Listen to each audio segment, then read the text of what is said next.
Thank you, Senators, for this opportunity to testify. My name is Kyev Tatum. I'm from Fort Worth, Texas. I'm Service President of the Southern Christian Leadership Conference, which is a civil rights organization founded by Dr. Martin Luther King Jr. and a group of ministers during the heat of the civil rights era. I'm here in support of 276. In fact, I'm in support of all school options that are being made available. I just did not submit any paperwork, but I want to go on record in stating that I support all of these because Senator Garcia, I really appreciate your comment and your passion, and you made a comment that I want to address when you said that you thought this was a money grab for those of us who've been struggling in the inner cities and with the plight of African American attainment. It's a hope grab for us because the options for us is only two options: public schools or public jails. There are no options in between.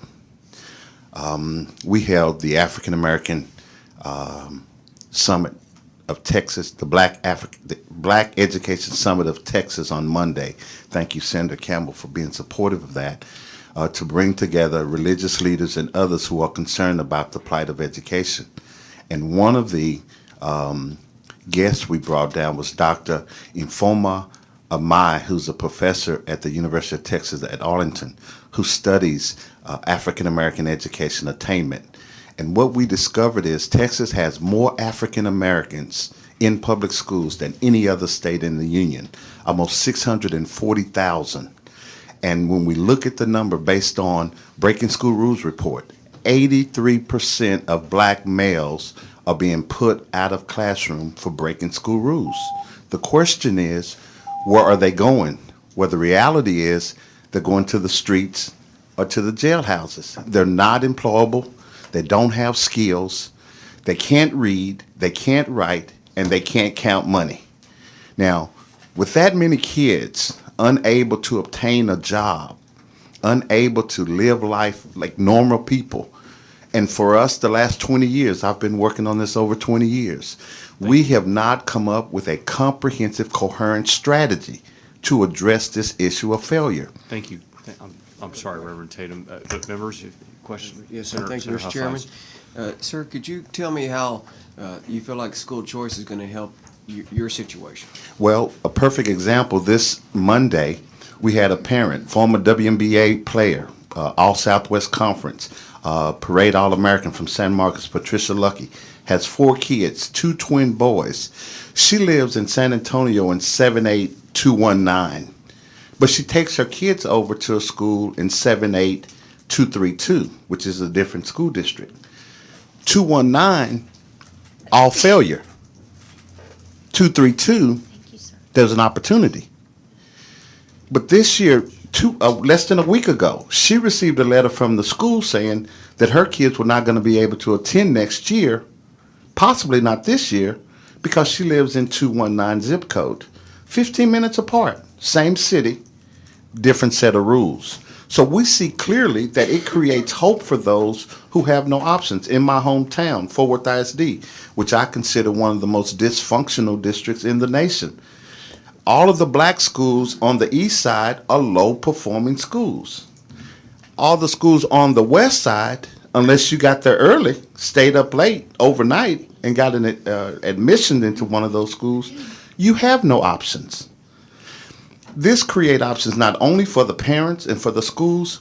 We've been meeting with churches, black churches, and saying that you have to recover these kids. That's your mandate from God. And we have too many kids out there who can be helped. So this creates innovation, this creates opportunities in communities, and it charges our community with a responsibility of saying we can rear our own to succeed if given the opportunity to help create these environments where kids will do well. This is one thing I know will happen. When we create school choice and those kids have these opportunities, less of them are going to go from preschool to prison because we have to keep those kids in order to be successful. The black community right now, because of what I call the shackles of public education, is nothing more than a community on the verge of extinction. We provide health care to the poor.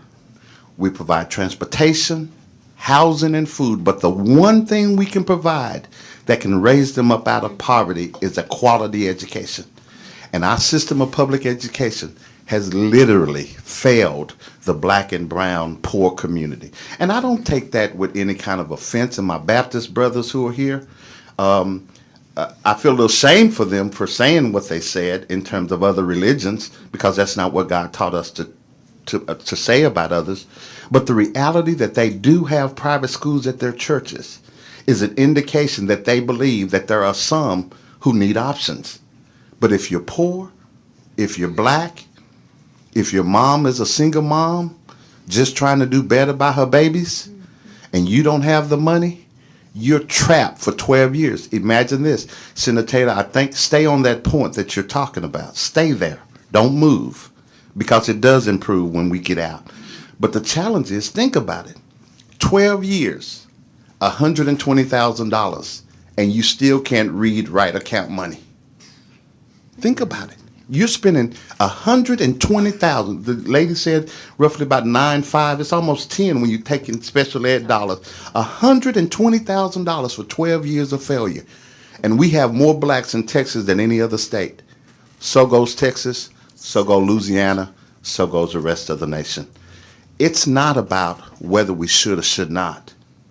Survival demands that we create school choice in Texas. Rural America, suburban America, inner city America. Choice creates freedom, and freedom creates hope. And Zig Ziglar said it, and I'm going to close with this. When you create hope in the future, you empower people in the present. And those people who came here Monday, they felt hopeful. I saw babies, and I appreciate the governor saying about our folk last year, we brought 2 bus loads. If I had known this was going to be the day, we would have brought 2 busloads today. But we brought a busload Monday, because this is so serious to us that our community is literally devastated because of the lack of quality education in our neighborhoods. Thank you.